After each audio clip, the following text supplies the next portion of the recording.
Bonjour. Aujourd'hui, nous allons nous intéresser à l'énergie mécanique. Alors, pour parler d'énergie mécanique, il faut d'abord parler d'énergie cinétique et ensuite parler d'énergie potentielle. C'est quoi l'énergie cinétique? Lorsqu'on parle d'énergie cinétique, il faut savoir qu'il faut parler de vitesse. Si on a un mobile en mouvement, c'est que ce mobile a une vitesse. Et dès qu'il y a une vitesse en jeu, alors il y a une énergie cinétique en jeu.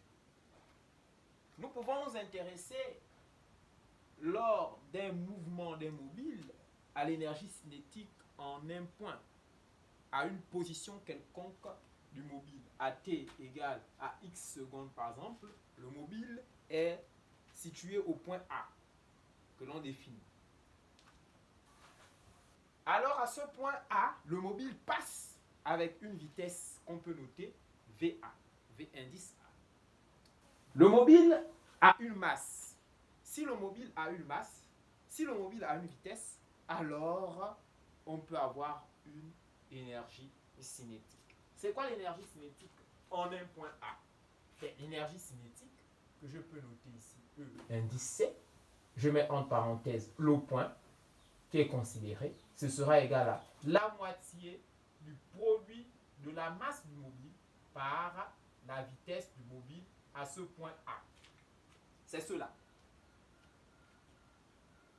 Considérons que donc ce mobile qui est en mouvement, à chaque position du mobile, ce mobile a une énergie cinétique. Alors on peut être tenté entre deux instants donnés du mouvement de notre mobile de connaître quelle est la variation de cette énergie. Et c'est là où on parle de la variation de l'énergie cinétique entre les instants A et B. Et il existe un théorème qu'on appelle le théorème de l'énergie cinétique. Ce théorème met en valeur la variation de l'énergie cinétique entre deux instants A et B. Comment l'énoncer? On peut énoncer ce théorème comme suit. Dans un référentiel galiléen, dans un mouvement de translation, la variation de l'énergie cinétique entre deux instants A et B est égale à la somme algébrique des travaux des forces extérieures s'exerçant au système. C'est quoi concrètement une variation ici? Pour parler de variation, il faut s'intéresser aux conditions finales et aux conditions initiales. Si je dois faire une variation, je dois faire les conditions finales moins les conditions initiales. Puisque je connais l'énergie cinétique au point A, alors je connais l'énergie cinétique au point B. Il suffit simplement de remplacer ici par VB et ici le point A. Du coup, cette variation de l'énergie cinétique dont il est question, quand on parle du TEC, le théorème de l'énergie cinétique, je note TEC, c'est quoi? La variation de l'énergie cinétique entre deux instants A et B, c'est égal à quoi? À la somme des travaux, à la somme algébrique des travaux des forces entre ces deux instants, d'accord, les forces extérieures s'exerçant au système. Mais ça veut dire quoi? Avec plus de précision. C'est que un demi, ou du moins l'énergie cinétique au point B, moins l'énergie cinétique au point A, c'est égal au travail, à la somme des travaux des forces extérieures. Nous allons nous intéresser ici à cette figure. On a un repère orthonormé d'axe OX ici, OZ. Et nous avons ici une trajectoire circulaire. Supposons que c'est une portion de cercle. Et puis on a un mobile qui se déplace, voilà, sur cette portion de cercle. Ce mobile, il est évident. Si ça a une masse, c'est soumis à son poids, à réaction du support. Nous allons considérer ici, nous allons tenir compte de plusieurs conditions par la suite, c'est-à-dire quand il n'y a pas de frottement et quand il y a des frottements. Mais là, pour l'instant, nous nous intéressons ici à la variation d'énergie cinétique et nous voulons l'appliquer pour ce mobile. Supposons ici, bon, je ne vais pas mettre le point A ici, je vais le mettre ici, quelque part ici. Voilà. Supposons que le mobile parte de A ici. Voilà. Et que ce mobile vienne jusqu'en B ici. On peut lâcher le mobile avec une vitesse ou sans vitesse ici au point A. Il en va de soi. Donc ici, nous allons voir que si nous considérons les forces ici, nous allons considérer d'abord qu'il n'y a pas de frottement. Et donc, cette égalité va devenir ceci. 1 demi de la masse multipliée par la vitesse au point B au carré, moins 1 demi de la masse, la vitesse au point A. Voilà, sera égal donc au travail du poids plus le travail de la réaction, puisque ici nous n'avons que deux forces. Voilà, ce sera ça. Nous avons vu dans les cours précédents que le travail du poids ne dépend pas du chemin suivi.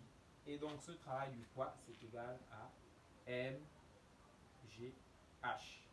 La réaction ici, comme c'est perpendiculaire au déplacement, alors son travail est égal à 0. Par définition, le travail de deux forces, c'est le produit scalaire. Le travail d'une force, c'est le produit scalaire. Le produit scalaire des vecteurs force et déplacement. Et comme le vecteur déplacement est toujours tangente à la trajectoire, la réaction du support est toujours perpendiculaire à la trajectoire, et donc les deux vecteurs seront orthogonaux et leur produit scalaire donne 0. H ici sera quoi? Ce sera la hauteur.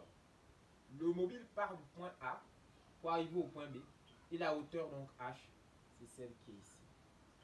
C'est cette hauteur-là. Donc, de là, la courbe 0 à la courbe que je peux noter ici ZA. Donc ici, je peux appeler ça ZB. La courbe 0, je l'appelle ZB. Parce que c'est ici où le mobile arrive au point B. Nous allons poursuivre avec l'énergie potentielle. C'est quoi l'énergie potentielle ici? L'énergie potentielle, c'est simplement une énergie que possèdent la plupart, on va dire, les objets. C'est cela, l'énergie potentielle. Dès qu'on a un objet, dès qu'on a une entité, dès qu'on a une particule, cette entité, cet objet a un potentiel énergétique. Et c'est ce qu'on appelle l'énergie potentielle. Si nous tenons compte du mouvement, par exemple, d'un caillou qui est en chute libre, par exemple, quel est le potentiel d'un caillou? Puisque le caillou a une masse, alors ce caillou possède un potentiel énergétique que on va appeler ici l'énergie potentielle de pesanteur, parce que cette énergie ne dépend en fait du poids de cet objet, de ce caillou. Alors, qu'est-ce que ça veut dire? On peut ici définir donc l'énergie potentielle ici, lorsque il s'agit de l'énergie qui dépend du poids, donc de la force P, on va dire que c'est égal à au travail. En fait, c'est comme si c'était le travail du poids, mais ce n'est pas le cas. Donc, c'est égal à mg multiplié par la côte, c'est-à-dire la hauteur de la hauteur de l'objet par rapport à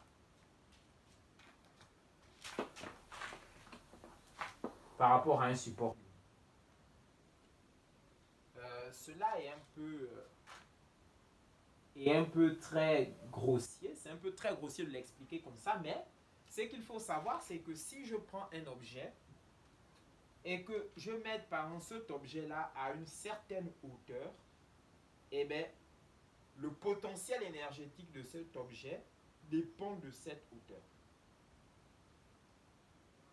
Parce que pour que cette énergie soit manifeste, il suffit de lâcher l'objet, et cette énergie que possède cet objet va ici se dissiper au fur et à mesure que l'objet va descendre. Donc, cette énergie potentielle dépend donc de la courbe Z, la hauteur. Ça veut dire que ici, au point A, on voit bien que cet objet, on verra bien ici que cet objet, par rapport à ce que l'on dit, que cet objet aura une énergie potentielle.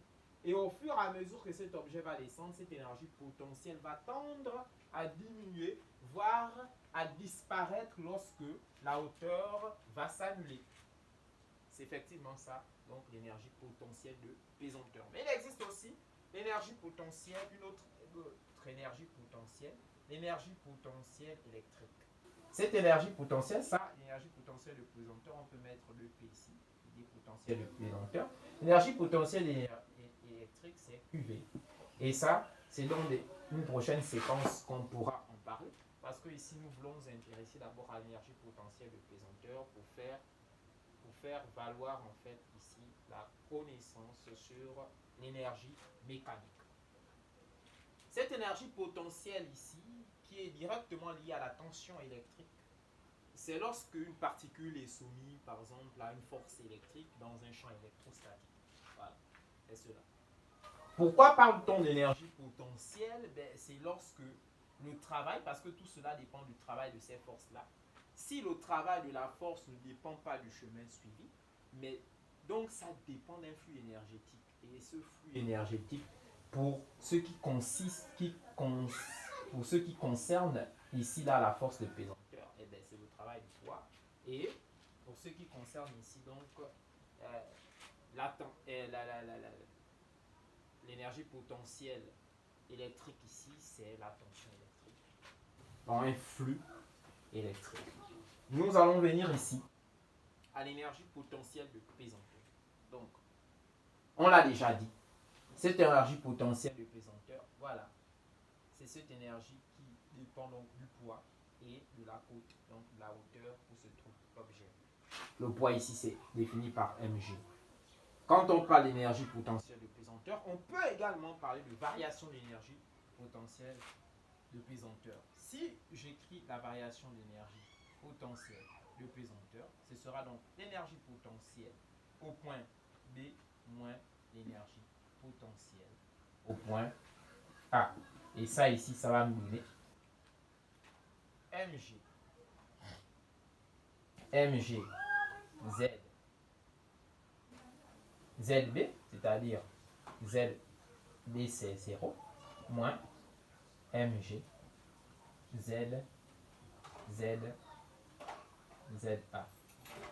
Et ça, c'est égal à quoi? On met mg en facteur, ça nous donne zb moins za. Mais zb moins za, c'est moins la hauteur. Donc ça va donner moins mgh. Et ça, c'est moins le travail entre les instants A et B, donc du poids. On voit donc ici que l'énergie, dans la variation d'énergie potentielle de pesanteur ici, entre les instants A et B ici, c'est égal à l'opposé du travail du poids. Et ça, c'est très important. C'est très important parce que ça aide à résoudre beaucoup de problèmes en mécanique. Nous allons poursuivre avec le 3, petit 3, énergie mécanique. C'est quoi l'énergie mécanique? De façon générale, l'énergie mécanique, ici c'est rien d'autre, je peux noter ça E indice M, c'est rien d'autre que la somme de l'énergie cinétique plus l'énergie potentielle. Alors quand nous sommes dans le cas d'énergie potentielle de pesanteur, on va mettre l'énergie potentielle de pesanteur. Cette énergie mécanique, c'est une énergie qui varie ou qui se conserve. Est-ce que le système est conservateur, en fait conserve l'énergie mécanique ou bien disperse l'énergie mécanique? Et ce sont les questions qu'on peut se poser et du coup ça nous amène à essayer de gérer la variation d'énergie mécanique entre des instants donnés de notre mouvement de translation. Alors ce sera quoi ici donc? L'énergie mécanique en un point d'eau. Si je cherche l'énergie mécanique au point A, l'énergie mécanique au point A, ce sera égal donc à l'énergie potentielle au point énergie cinétique au point A, c'est-à-dire 1,5 de mv. De mv apparaît, voilà, plus l'énergie potentielle au point A, c'est-à-dire mgza. Et donc l'énergie mécanique au point B va tenir compte aussi donc de la vitesse au point B et de la hauteur au point B.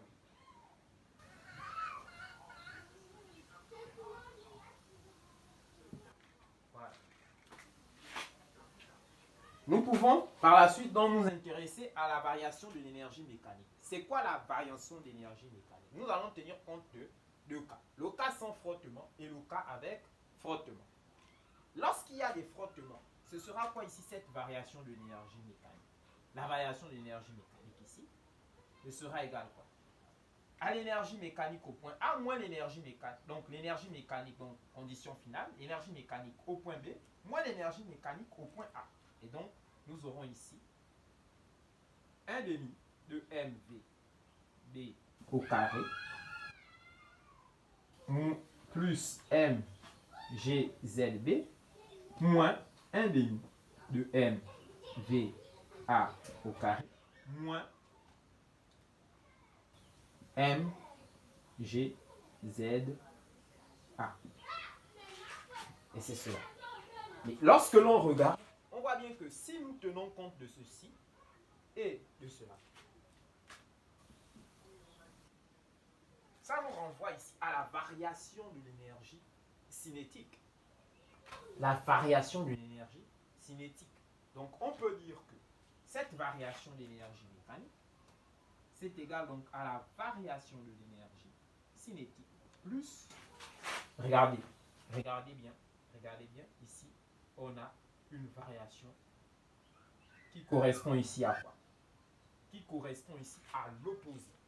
L'opposé donc ici, puisque normalement ici on a c'est ZB ici moins ZA, mais là on a quoi? On a ZB ici moins ZA, c'est égal à quoi?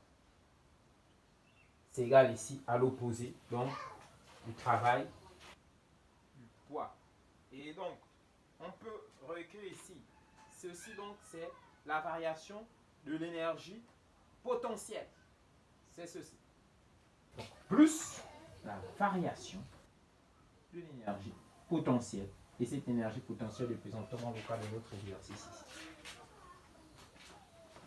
Donc l'énergie, donc la variation d'énergie mécanique est la somme des variations d'énergie cinétique et la variation d'énergie potentielle. Du coup, s'il n'y a pas de frottement et que cette variation-là, c'est l'opposé du travail. Or, sans les frottements, on sait que la variation de l'énergie cinétique est égale à quoi? C'est égal au travail. Donc, du coup, on voit que notre énergie mécanique, cette variation de l'énergie mécanique ici, nous donne quoi? Ça nous donne la variation de l'énergie cinétique plus quoi? Plus l'opposé de la variation de l'énergie cinétique. Pourquoi? Parce que on sait que cette variation de l'énergie potentielle de pesanteur, c'est égal à quoi? C'est égal à l'opposé de la variation de l'énergie cinétique. Et c'est ce qui est ici. Le travail du poids, qui est ici, moins le travail du poids, c'est quoi ici? C'est moins mgh. Et donc ici, si j'ajoute moins mgh ici et j'ajoute moins mgh de l'autre côté, donc j'aurai variation ici de EC moins mgh égale à 0. Et si c'est égal à 0, ça veut dire que les deux sont opposés. Et donc, on voit bien que si les deux sont opposés, ça donne 0. Et donc, on voit que la variation d'énergie mécanique, dans le cas où il n'y a pas de frottement, s'annule directement. Ça s'annule directement. Et ça, c'est très important. Parce que ici, on voit que l'énergie mécanique, donc, se conserve. L'énergie que nous avions au début, c'est la même énergie que nous avons à la fin. Et ce qui est intéressant, c'est que lorsque l'on essaie d'évaluer étape par étape, c'est-à-dire à chaque position du mobile, cette énergie mécanique, on va constater qu'elle se conserve véritablement. C'est-à-dire que lorsque, pour le cas ici, on voit bien que le potentiel ici est élevé à la cote ZA. Donc, si on lâche par exemple sans vitesse initiale, nous allons constater que l'énergie cinétique, donc au début, est nulle. Parce qu'il n'y a pas de vitesse. Et donc, l'énergie mécanique sera égale seulement à l'énergie potentielle. Alors que si nous arrivons ici au point B, par exemple, on constate que la cote ici, c'est 0. Ça dit que l'énergie potentielle maintenant s'annule. Mais ici, au fur et à mesure que le mobile descend, ça acquiert la vitesse. Donc, l'énergie mécanique va être égale ici seulement à l'énergie cinétique. Mais si nous prenons un cas de figure où nous sommes entre les deux instants A et B, nous allons constater qu'il y a bien une cote et il y a bien une vitesse. Donc ici, cette compensation, c'est-à-dire qu'il y a une légère diminution d'énergie potentielle à cause de la cote qui diminue, mais il y a aussi une augmentation d'énergie. Et donc ici, à un moment donné de notre mouvement, on peut tomber sous la condition où l'énergie cinétique est égale à l'énergie potentielle et que l'énergie mécanique, c'est simplement la somme de ces deux. Voilà. Et ça, c'était très, très, très important de le savoir. Qu'est-ce qui se passe lorsqu'il y a des frottements? Alors, lorsqu'il y a des frottements, cette même variation d'énergie mécanique sera ici égale simplement au travail de la force de frottement. Comment l'expliquer? Je vais l'expliquer brièvement. Nous avons vu que la variation d'énergie mécanique, c'est égal à la variation d'énergie cinétique plus la variation d'énergie potentielle de pesanteur. Mais si l'on vient à appliquer ces choses-là convenablement, je vais ouvrir une rubrique ici. Alors, tout part de quoi? Tout part de la variation de l'énergie cinétique. On est là. Ici, on sait que le travail de la réaction du support est nul, mais le travail de la force de frottement n'est pas nul. Elle est négative. Il est négatif, ce travail. Bien. Si on a ici la variation d'énergie cinétique, c'est égal au travail du poids. En plus de cela, on aura plus le travail de la force de frottement. Donc, du coup, si l'énergie potentielle est donnée par le travail, donc son opposé ici, donc c'est donné par l'opposé du travail du poids. Donc, lorsque on ramène cette variation pour retrouver la variation de l'énergie cinétique afin d'obtenir la somme des deux, c'est-à-dire la somme de l'énergie, et on l'a fait ici, on l'a fait où on a vu que c'est égal à 0, c'est-à-dire la somme de l'énergie cinétique plus l'énergie potentielle. De ce côté droit de l'égalité, il va rester quoi? Il va rester le travail donc, de la force, puisque ceci, en venant ici, cette somme va nous donner l'énergie mécanique. Donc de l'autre côté, il va nous rester le travail de la force de frottement. Mais ce travail est égal à quoi si nous avons un mouvement circulaire? Si l'on avait un mouvement rectiligne, il n'y a pas de problème, c'est facile. Le produit vectoriel est 2. Mais en cas particulier, lorsque on a ce mouvement circulaire, le travail de la force de frottement, c'est égal à quoi? Ce travail de F ici,